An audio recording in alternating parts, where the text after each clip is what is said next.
జై శ్రీమన్నారాయణ. శ్రీమతే రామానుజాయ నమః. ఆండాళ్ తిరువడిగలే శరణం. రెండవ పాశురము.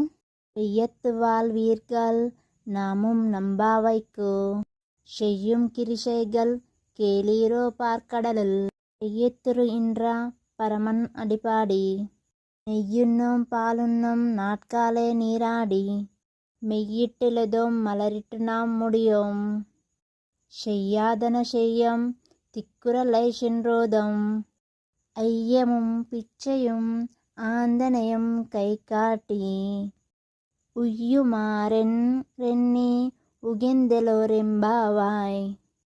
గోపికలారా, ఈ వ్రత నియమాలను తెలుసుకుందాం రండి. వేకువనే చన్నీటి స్నానమాడి విష్ణుమూర్తిని సేవించవలెను. ఈ వ్రత సమయంలో అలంకరణములు చేసుకోకూడదు. చెడ్డ పనులు చేయరాదు. పరులను నొప్పించరాదు.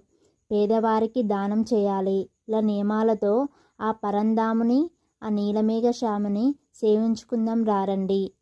పాలసముద్రంలో ధ్వని కాకుండా మెల్లగా పడుకొని ఉన్న ఆ పరమ పురుషుని పాదములకు మంగళం పాడెదము. ఈ వ్రత సమయంలో నేతిని గాని పాలను గాని మేము ఆరగింపము. తెల్లవారుజామున స్నానములు చేసేదము. కంటికి కాటుక పెట్టుకోము. కొప్పులో పూలను ముడువము. ఆ పెద్దలు ఆచరించని పనులను మేము ఆచరించము. ఇతరులకు బాధ కలిగించే పనులు మేము చెయ్యము.